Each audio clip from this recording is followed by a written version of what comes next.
You see here, kid? You gotta just go for it. Don't think about what comes after or what came before. You just gotta bend your knees, take a deep breath, and jump. And you might think, what if I fall? Well, what if you don't? What if you fly? Switching command to internal. From the Collaborative Studios, Open the Eye, where metaphysical, paranormal, and the unexplained meet. Open the Eye with Tanya Tyler. I recently sat next to this lady on an airplane who had a t-shirt on that said, Sasquatch does exist. Well, I'm intrigued. So I asked her a little bit about the t-shirt. She's part of an organization that goes out into different woods around the country. They spend the night and they're hoping to glimpse of a Sasquatch. I asked her if she ever has seen one. Not yet, she says. The time that we are living in right now is so magical. I mean, this is a magical time for us. Some say the dimensions are a little easier to jump in and out, various vibrations. So do fairies really exist? Do unicorns really exist? Does Sasquatch really exist? Some people can see them. Like my next guest, Willow Shire, he is an intuitive communicator with different realms. His vibration is extremely high, and I'm excited to have him back on the show. You have had a few months of just running around the country. Last time we talked to you, you were somewhere running around on the road, and now you have kind of positioned yourself in Arizona. Is that correct? Yeah. So I'm pretty much in Arizona. It's kind of like, it feels like home to me. Spiritual home, I guess you could say. And I like it too because, you know, if it gets brutally hot in Phoenix, I can go north. If it's cold in those areas, I can go back and forth and kind of explore. I can always be outside without worrying about, hey, is it going to be brutally hot or is it going to have 10 feet of snow type of thing? Is why I love Arizona. Spiritual energy too. The spiritual energy is just fantastic. The desert speaks to me in a very different way, so I admire that you're there, and you're up in the Flagstaff area. Is that correct? Right, yeah. I'm in Flagstaff up in the mountains, kind of living out of my car on the road right now. Again, you're just magical, man. I just love it. So let's have a little check-in. You did an amazing event at Mt Shasta in California. How was that? And is there anything that you can give to us in some of the things that you learned? And before we go too far into that, tell us a little bit about what do you do? Yeah, absolutely. So actually, while I was at Shasta, my guide started telling me to use the name Ambassador, Galactic Ambassador, all the realms, all the spaces. And I don't work just with galactics. I work with angels, fairies, extraterrestrials, inner earth beings, all these beings that exist around us that we've been programmed to believe aren't real and that they're fictions. I help people embrace them. We call them friends and family, and we help them reach out to their friends and family who are of other dimensional spaces, of other planets, those types of things. And I do that through my spirit art readings. I draw the beings and channel their messaging, and then do kind of like mentorships, consulting types of things where I help people connect and build their spiritual awareness. And then I do a lot of kind of, I call it service to humanity work, where on my social media, I just release as much content as I can for free because I truly believe that the knowledge should be free. The knowledge of these beings, these worlds, you know, who they are, how to access them, and just how to live a more heart-centered life, whatever that means for the individual. I love heart-centered life. That's beautiful. Ambassador to the Galactics. We started using the term kind of Galactic Ambassador. I'm still new to this label. One of the things I always talk about is I'm not big on labels, and my guide came to me and went, here's a label we need you to use so people understand more, and I'm still processing it myself. It's Ambassador to Galactics, Fairies, Sasquatch, and others, essentially. Okay. And others. Okay. And this label was given to you just a couple months ago. Is that correct? Yeah, at the event, we were driving back. I was with my friend Bailey, and we were talking about something, and then the guides popped in and were like, "You need to start calling yourself an ambassador for all of this." I love that. It's a term that's come up before. People have looked at me and been like, "Oh, you're an ambassador," and I'm just kind of like, the label thing is kind of a human thing, and so it's like part of me fights with it too. Mm-hmm. Well, it sounds like you're going to get your feet grounded with it soon. Talk a little bit about Mount Shasta, one of my favorite magical places ever, besides Arizona. So it was phenomenal. I had never been there before. I had been called out by a gentleman named Ruben Langdon. He was putting on this event, and I had asked Spirit to bring me aligned events. I used to do comic conventions and other things, and I stopped because they were very unaligned for the work that I'm doing, especially paranormal events. They weren't very heart-centered events. They were more ego-centered types of things. And I told Spirit, bring me an event that's aligned, and they did. And I was shocked as I came into this space. I drove up. I went from, I think it was in Phoenix. I think I left from Phoenix and drove up all the way to Shasta. And as I was driving up the mountain, my third eye started switching dimensional frequencies. Every type of being has a frequency and different dimensional spaces, so you can kind of switch when you turn your third eye on. And I started seeing ships everywhere. I started seeing more Sasquatch energies than I had ever seen. They were showing me like a bird's eye view of the mountain. They're going, here's where all the energies exist at. And I'm used to Sasquatches in the Appalachians that are small clans, 5 to 10 beings, and you can walk for, you can go 20, 30 miles and not see another clan. And these were all just on the mountain, like thousands of them. It was just fascinating to experience. And it was this beautiful thing that I had taken my friend Bailey, who I do work with, and she had even experienced the Sasquatches too and was able to validate them, validate that they were there for me. I had never had this experience where I'm seeing things and somebody is willingly and openly validating me. I've had them in the past with old friends, but kind of the type that like you get validated and then a day later they don't believe what actually happened type of thing.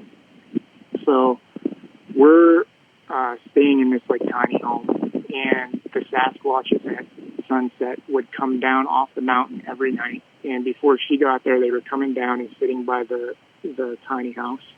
And I was like, "Why are you here?" And they're like, "We're just protecting you. We're here to help." Go, okay. And then Bailey shows up and actually experiences them too. She's like, "Oh my God, they really are here. They're sitting down. You can hear the house creak. You can telepathically talk to them." She heard them whistling and making noises at different points, which was just a phenomenal experience. And then I was sitting on stage. I was there as a presenter, and I went up on stage, and it was funny. There was this animal communicator that I was there with. Her name's Heidi. I don't remember her last name, but her first name was Heidi. And there were 3 of us going up at the same time to speak in an introduction ceremony, kind of an orientation introduction type thing. And so we each got about 3 to 5 minutes on stage. But as we're prepping, she looks at me and she goes, now this woman has never met me before, never seen me, doesn't know anything about me, which was another beautiful thing about this event is pretty much nobody really knew each other that was presenting and stuff. And so I'm standing there and she looks at me and she goes, "Do you have Sasquatches around you?" And I go, "Yeah." And she's like, "Do you have like a feminine Sasquatch with a name that's 2 syllables long and starts with an S?" And I go, "Sute?" And she's like, "That's what it is. They're standing beside you." So my friends from the Appalachians had astrally popped in and energetically appeared in that space, and she could see them and like had this interesting interaction where she goes, "Well, they're here, and I just wanted to see if I was right." And so she validated the fact that I had seen these Sasquatches before and that they would astrally pop in. I validated her in the fact that she was able to pick that up. And then she was reprimanded, which was the funny thing is my team, my Sasquatch beings kind of looked at her and were like, we're not here for you. Don't talk to us. Leave us alone. Oh, wow. And what Heidi saw was your Sasquatch that you've worked with many years, right?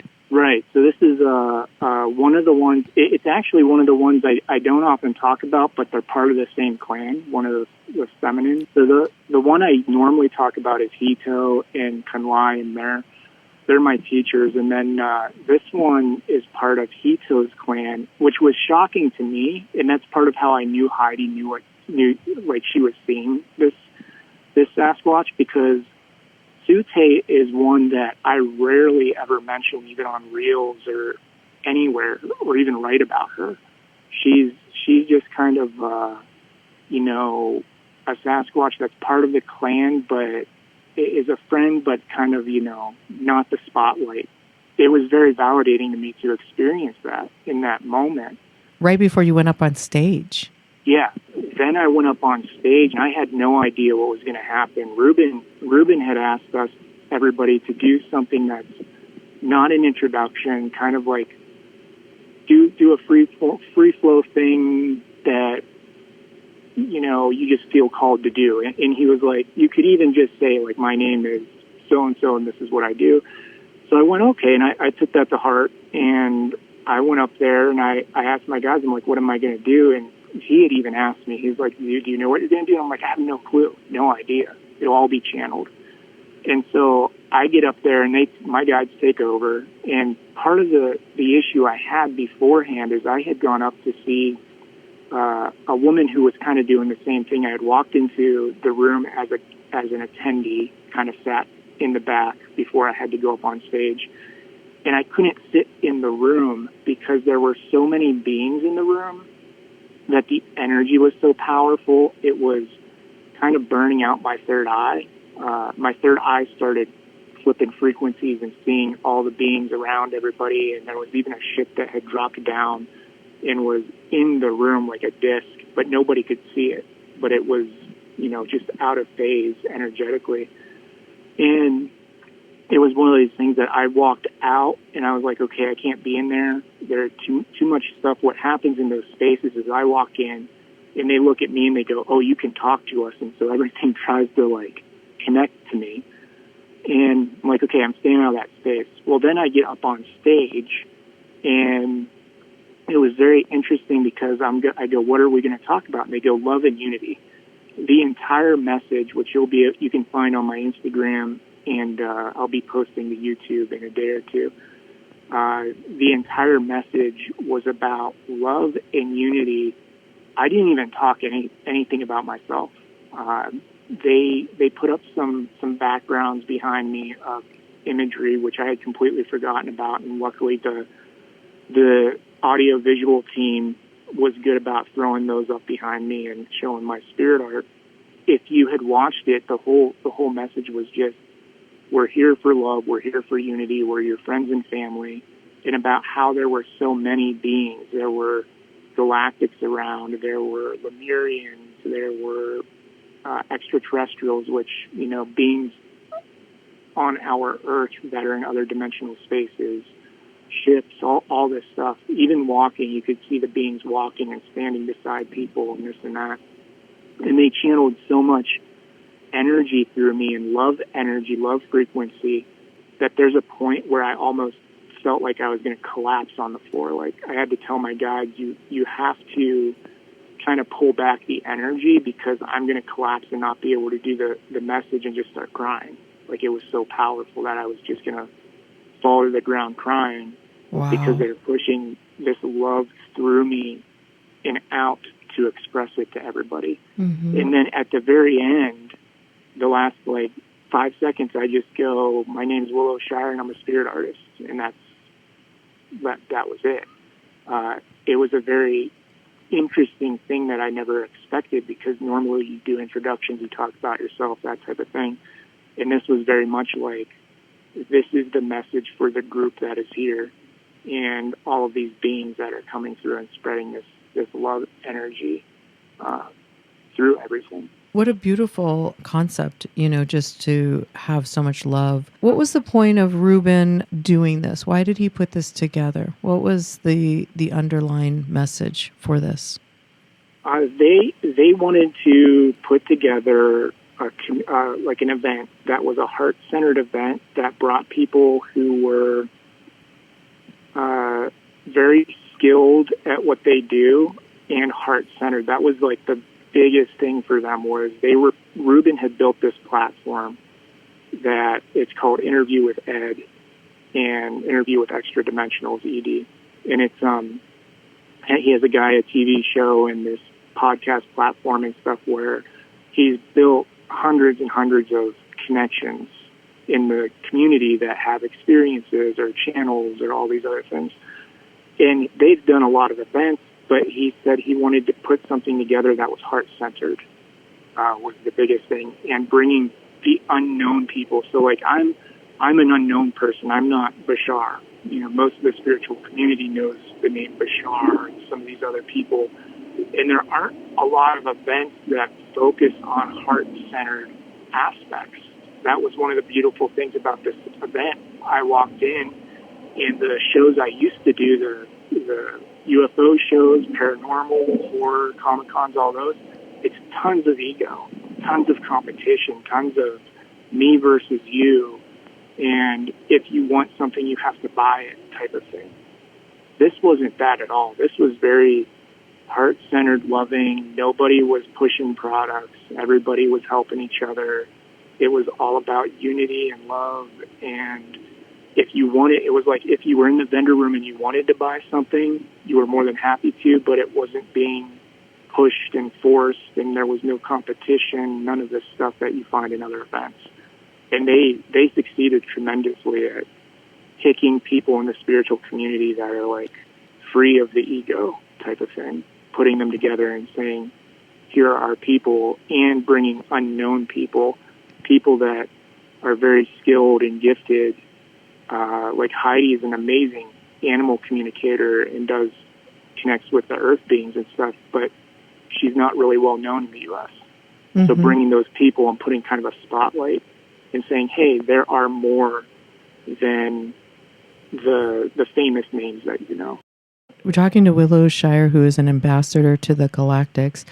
I really like Ruben, and he does have an amazing Gaia show. But you can see through, and I think you and I talked about this last time, that Ruben is very genuine. He's very kind, because we definitely need more love grounded into this universe right now, in this world. Yeah, and it's the reason I stopped going to shows for a long time. Is I told my team, I was like, no more shows, no more events, until we can find something that is aligned. And then now we're creating it. It's that whole co-creation too of, we had so many people there that had the same view of this is what we need moving forward, that it'll, co-create, it'll permeate, it'll go out, and more stuff like this will come about in the future. You're just setting that light into the earth, which is gorgeous too.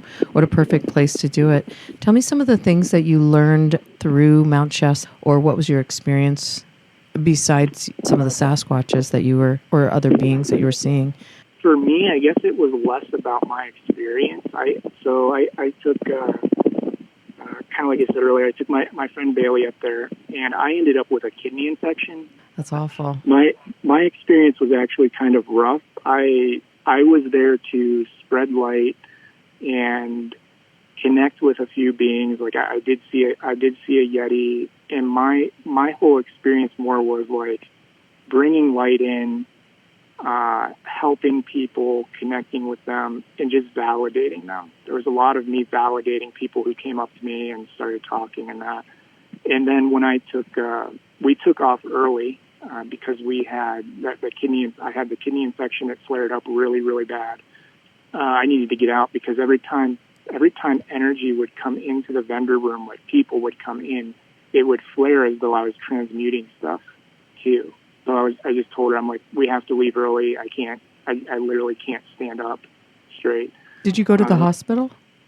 No. So Okay. most people didn't know, and I didn't tell them because I didn't want energy put at it. I made it to the last day of the event, and then it got bad where people were like, well, maybe you should go to the hospital. And we went, they're just going to flood me with fluids. They're going to do this and that.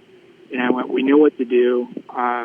Luckily, there was an herbalist there who had a kidney tea. She was actually the partner of, producer partner of Ruben for the show.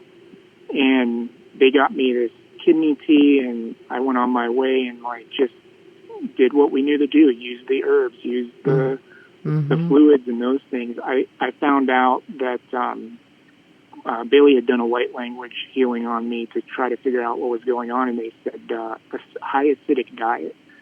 And when I left and started living in my car, I don't have a full fridge, so I don't have, a full stock of food, and I was eating more on the acidic side of the vegetables and fruits, not paying attention to, hey, I just ate that whole bag of little mandarin oranges and probably shouldn't have done that type of thing.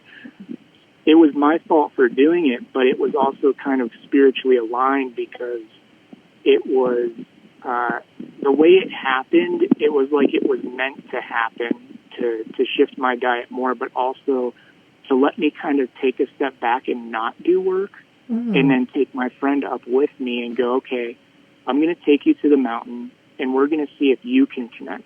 We're going to see if you can do this work. So I took her up there while with this kidney infection, drinking this tea, barely moving as I'm struggling up the mountain, but was able to get her into a space of seeing. She felt the Yeti. There was a Yeti on the mountain, which was a new experience for me because I never expected a Yeti, which is the abominable snowman or a white Sasquatch that lives in the snow, essentially. They're usually in the Himalayas. But it was very validating. I think the biggest thing for me is this event validated years of work where other people were coming to me and being like, I see what's around you. I can see it too. I go and I talk to these beings, but there's never anybody there with me. I did a workshop at the event there was a place called Fairy Falls, and we walk up this walk up the mountain to this waterfall that's magical, and it was one of those things where I didn't expect first of all, Ruben went with me. He filmed it. He was on the film crew. The other producer went with me too, and a couple other people. It was like the people who put the event on all went to help me with my workshop. And I go out there, and they're also people who have experienced this area. And I'll never forget Heather coming down as we walked down to this one area of the waterfall where there's some rocks and the pools, and we're not at the main waterfall. It's smaller, but there's this little pool of water that was built in 100 years ago or something to kind of hold like a little pool of water.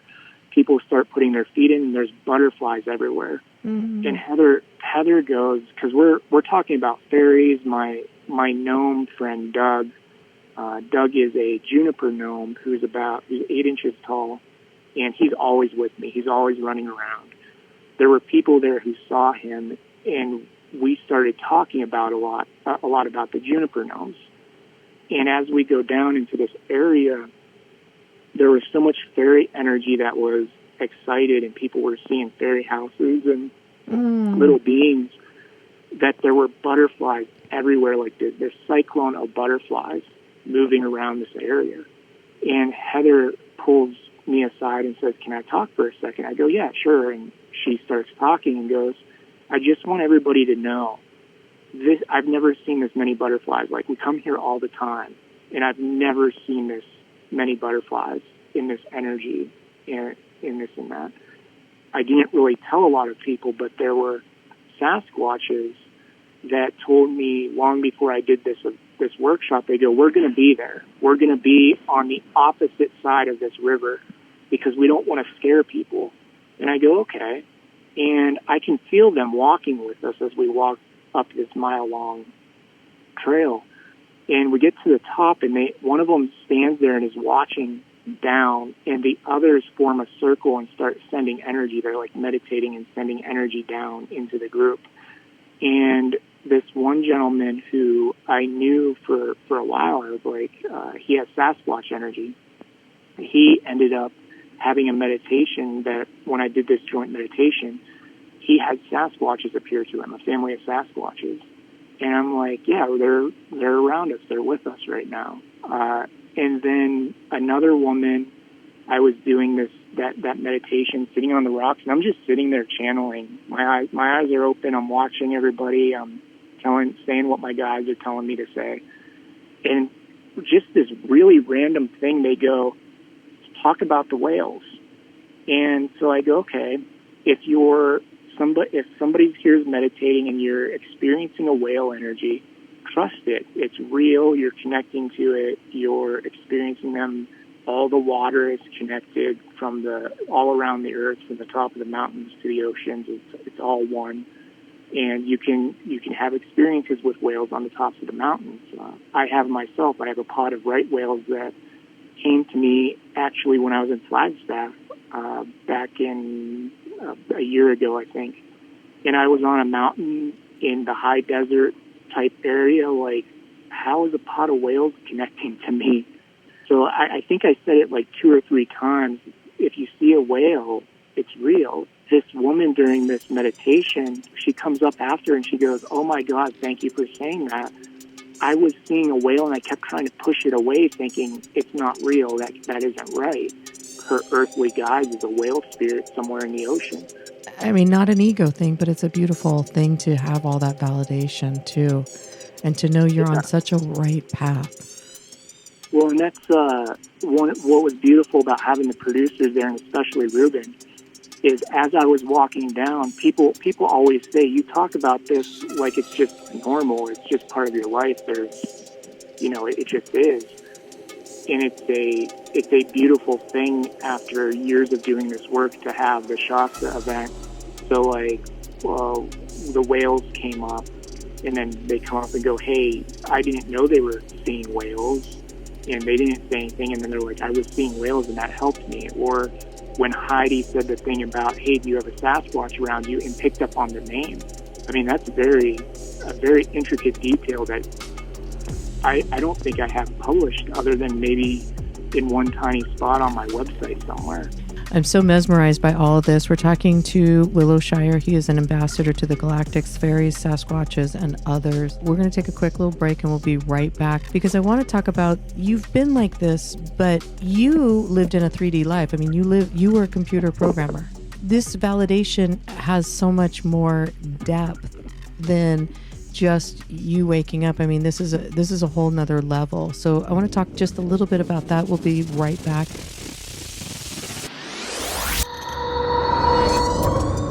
We're talking to Willow Shire. He is an ambassador to the Galactics, Fairies, Sasquatches, and others.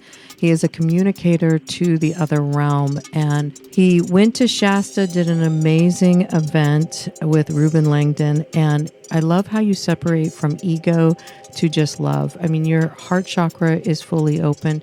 Talk a little bit about, I'm a computer programmer living Monday through Friday life, to I'm now up on Shasta. And I'm doing a workshop with butterflies and seeing galactics and Sasquatches. Yeah, so it wasn't an easy transition, I can say that. I've been awake most of my life, connected. I wasn't connected with Sasquatches or galactics until the last 4 or 5 years. I went to college for computer programming and mathematics, and came out of that with a corporate job, office space type job. I kind of got tired of working for somebody else, so I was like, okay, well, I'm going to be a freelance web developer, and did that from 2009 until the beginning of this year. That's a very different world to be in. Energetically, it's one that over time became very difficult because you're going high energy with the spiritual stuff, and then the technology is bringing you back down, and you're like ping-ponging, and I was actually having problems with my hands and stuff that I realized were related to doing that work, that once I stopped doing that work, I was fine. One of these things that my guides used to say that working in web development was a means to an end. And I don't think we talk about that enough, where my clients and other people come to me and I'm like, look, the 3D work you're doing now is a means to an end. It's a means to survive in the world we live in until you figure out what your end is. I never knew what my end was. It was probably 2017 when I started writing fantasy books, which really opened me up even more to the conscious stuff, because when you start doing creative work and healing, I use my fantasy work to help heal through past trauma. You start opening your heart more, your third eye, your crown, all these things, your other chakras heal, and releasing energy so that you can experience more. And so I thought my authenticity was going to be moving into fantasy books, which didn't turn out to be the case. COVID came, the pandemic shut everything down completely, kind of ruined my plans to jump out of web development. I had to turn around and go right back into it. And then I was just getting unhappier and unhappier, and got to the point that this year, in December of last year, 2023. I'm getting the years wrong. 2023. I experienced this kind of financial stop with things. I had basically gotten to a point where web development, I had moved all of my clients over for the most part. I had a few left that I was still working with, and picking up on spiritual work to kind of shift into this space, doing spirit art, doing consulting, and just doing my service work to help people understand they aren't crazy, that they're seeing these things, that these things exist. Unicorns, for some reason, if somebody's listening, my guys are saying to mention that unicorns do exist. It's one of these things that I ended up going into like a very dark night of the soul in December, January, and February, because finances basically stopped. I had nothing coming in. And I was in this space that I was like, okay, well, what do I do? How do I shift? And they kept saying, you have to get to Shasta. I go, but I'm living in Cleveland, Ohio. I'm over 2,000 miles away. And I got to a point where I just got fed up and went, you know what? I don't care anymore about the money. And it takes a lot to get to that point. I can say that. And I did what I knew I should have done 2 years ago, which is I packed the car, I got rid of the apartment, and just left, took off. But getting into a space where I could just be free to go where I needed to go spiritually, which led me down the East Coast, the Key West, gridding light, meeting mermaids, whales, dolphins, all these other experiences. I think that's around the time I had met you the first time, and then brought me back to Arizona, which is home for me, and energetically just so in my authenticity and doing what I know I love. That's how my heart chakra is open the most. Continuing to be authentic no matter what money's coming in, no matter where I'm at, no matter what struggles are going on. We have to embrace our authenticity to heal, to be free, to escape everything that we're trying to escape. But what people typically don't do is embrace that. They just keep working the job. And, one of the things that my guides have said with some of my clients, they're like, you want to leave the job, but you're not putting energy into anything else other than the job or the misery, the people that you're, are creating negativity for you, that you're putting your energy there. Really, all you need to do is do like 5 to 10 minutes a day where you put energy into something you actually love. It could be a hobby, could be writing, could be painting, could be anything. But 5 to 10 minutes a day builds. And then you start putting more energy into it naturally, and you start shifting. You're not going to shift from a 40-hour plus week job overnight necessarily, but if you start putting up energy into something else a little every day, a little bit of focus, maybe you can turn that into something income producing, something you can survive on. And that's what I did over the years with my writing my books and doing my artwork, is it all slowly shifted into something vastly different that became a way of supporting myself. But then the real test was brought in of, are you going to trust the universe? Are you going to trust spirit and fully surrender? Which is why they cut my finances off entirely. And just embrace your authenticity no matter what. Get rid of web development entirely, leave your apartment, do everything that's authentic to you, and then you'll blossom even more. That's the hardest part, is getting through that test of, okay, I built all this, then it all feels like it's collapsing, but I'm going to trust it no matter what.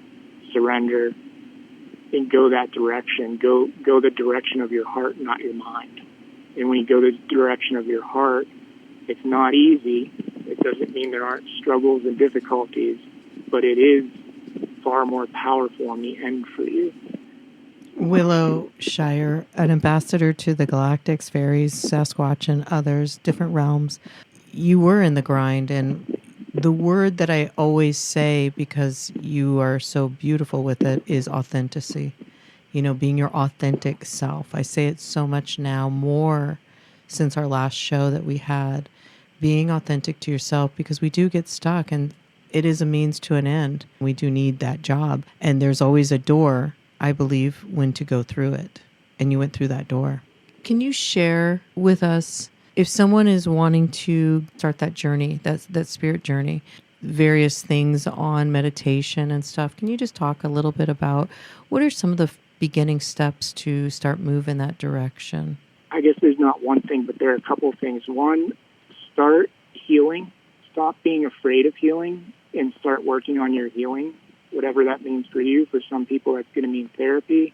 For some people, that's going to mean creativity. And creativity is typically the big one that I tell people, because you can do it on your own time. You can paint, you can draw, you can knit a scarf. It doesn't matter. But doing something where you can put energy into expressing yourself to release energy that is stuck within you, because in order to go to the next steps, you have to heal your, the programming, the trauma, the toxicity, all these things that have to come up and out of you. So I typically recommend getting into something creative, and too many people in our world aren't doing creative stuff. They're just sitting in front of the TV or playing a video game. They're not doing things that are actually releasing energy to heal themselves. The other thing, kind of like you mentioned, is meditation. Get into a space where every day you're meditating for 5-10 minutes. It doesn't have to be long, but just doing a very simple meditation that clears your mind, and asking in those moments if you need to know anything, and then understanding that the information that you might get may not feel, you might not hear it clearly. It might be an image, a feeling, a color. It could come in all different ways, but it's all building. It's one of these things, my one Arcturian guide there, he's a Galactic, Kalamesh, and some of the others always bring through is practice, patience, persistence. These things don't happen overnight. Healing doesn't happen overnight. We're constantly healing. I'm going through another healing phase with things. But you're peeling away layers of your onion so that you can dig deeper and grow and expand more. And the biggest thing is just to start somewhere. It could be with your mental health, emotional, spiritual, or physical, but you have to start somewhere, even if it's just 5 minutes a day that you carve out. And starting builds on top of that. So you start, you practice it, you have patience, and you persist with it too, understanding that it doesn't happen overnight. The things that I do are happening faster for people, but I've been seeing things since I was a kid. I'm 39 years old. So some people, I get clients and they're like, I want to do this now. And I just had this with a client yesterday where their guides had come through and said, hey, remember, it doesn't happen overnight. You have to actually put the practice in and be patient with it. and actually continue to do it, persist with it. Now, that can mean the journey can take all kinds of different ways, but the biggest thing is if you want to see and experience beings, I would say the number one way, 2 ways to start, or 3. They keep popping stuff in my head. Start with at least meditating 5 to 10 minutes a day.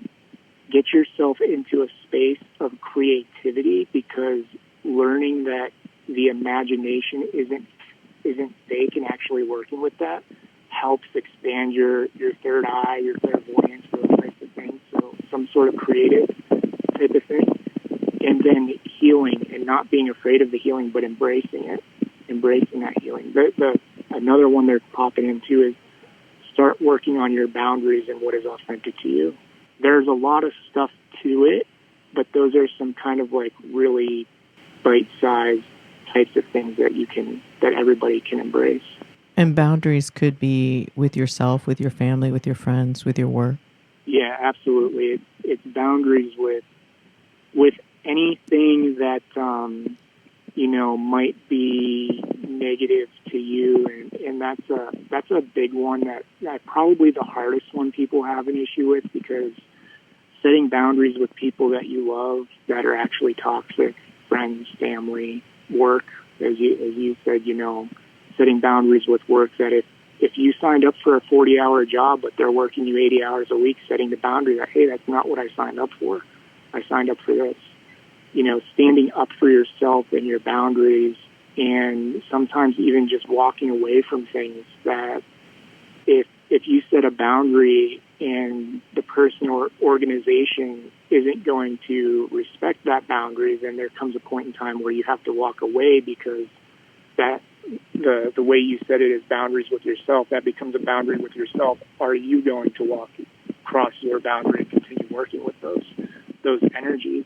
And so learning how to set boundaries and doing that from a loving space, but also holding yourself to your authenticity while not, one of the things people do is they set boundaries, but they kind of do it more aggressively and in a non-loving way with different people and stuff as they're learning how to do it. It's always come back to your heart space, holding space for that boundary and making sure that you are being authentic to the boundary, because you need to be in a loving heart space with that boundary. It needs to be a boundary that's loving towards you. But then what people forget is when you respond to those who are, trying to cross the boundary, you also have to hold a loving heart space for them and respond to them with love. The whole purpose of a boundary is to love both people. You're loving yourself by saying, this is what I'm going to do, this is what I'm going to take, this is what I'm willing to accept. But you also have to have love for them, understanding they're in a space of you're showing them an example of what a healthy boundary is.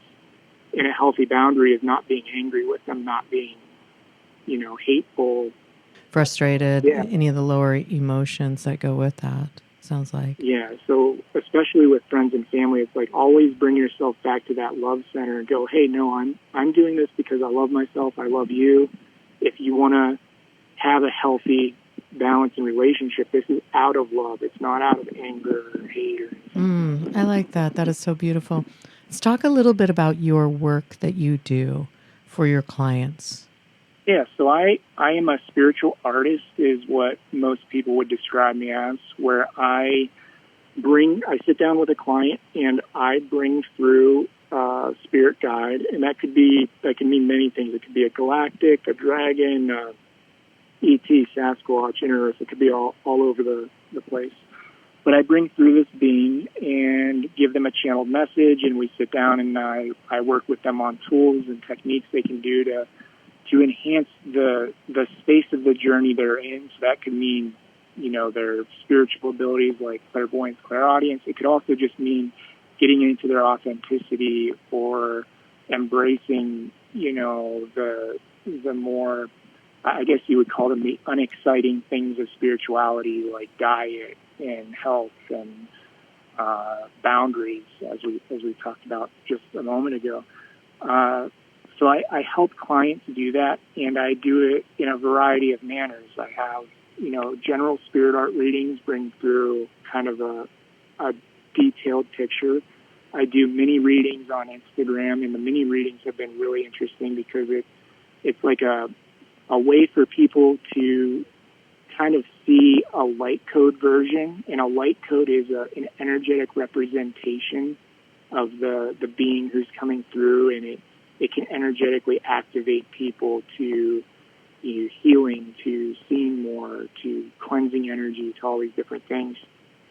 And so the mini readings are a way that people kind of get a small, just little message and see an image.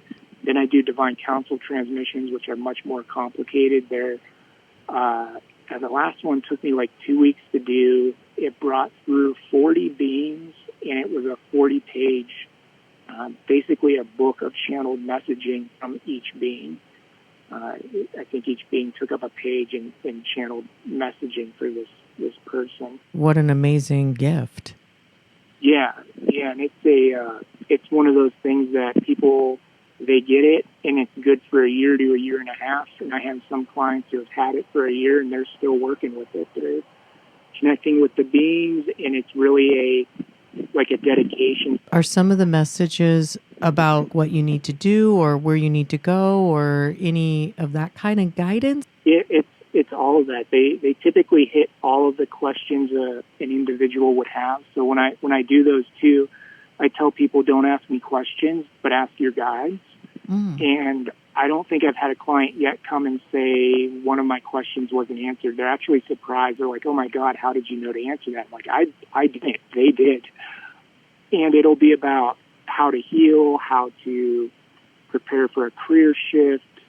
Should you move? Should you travel? Should you, do all these different things? And then how to embrace a lot of these beings to help you in your life and experience a more heart-centered unity consciousness type of existence, so that you can come into more authenticity with yourself too. The whole point of the work with anything I do, whether it's spirit art, a social media live or an in-person event, it's all about bringing yourself back to your authenticity and your sovereignty, so that you don't have to rely on readers. You don't have to rely on outside sources. You can connect to, consciousness yourself and experience these things. And so that's the ultimate goal of all of it, is to be like, hey, here are the tools you need to shift your vibration into a reality where you can do what Will does, basically. I like that. And the mini readings that you are now doing, is that online? Is that through Instagram, or what is that? Is that something they can just call? Yeah, so I do them on Instagram. I've been doing one a week, and I do it for a realm a piece right now. So last week was, we've done Galactic, Fairies, Angels, Spirit Animals. This week I'm doing, or I should say Sunday night, I'm doing Dragons, and then I have like a list of others that are coming up. And people can book to be on Instagram Live with me when I do it. I usually have 10 seats available. But then I opened it up too, that if you can't be on the live, you just book it, and I send you a recording a few days later of your message and your artwork. When they go on and you have the 10 seats and they're filled, and those people that are in that live, each person will get a message. Is that correct? Yeah, it's a 10-minute reading for each person. I sit down, I draw on the live like an image for them, and then while I'm drawing, the guides come through and tell me, here's the messaging, and the person can interact live with me during that time, ask questions, comment. And then those who book but don't participate in the live, that's just a recorded video, and they bring through everything, and I send it off. How beautiful. Yeah, it's been really powerful too, because it's a way for people to kind of see what I do in a more accessible way and how it can benefit them. moving forward. And they can find all this information out on your website. So my website, awakenwithwillow.com, and then my social media, Instagram and TikTok, Threads, which I don't really use right now, but it's all at Awaken with Willow. At Awaken with Willow, which is beautiful. Willow, you have so many amazing things. Every time I'm like with you, I'm like, oh, I'm going to start to cry because of the energy I'm experiencing. Talking a little bit about Shasta. Do you have any plans on going back? I want to go back because my original plan was to spend like a week there, and then the kidney thing kind of got in the way of that. It was meant to be that way. I wasn't supposed to stay there. Yeah. And so I want to go back in, soon. I'm just not sure. It's when Spirit says. I just want to say thank you so much for all the information that you share, all the work that you do, being authentic, because when you're authentic, it allows all of us to be more authentic as well, because we feel your energy.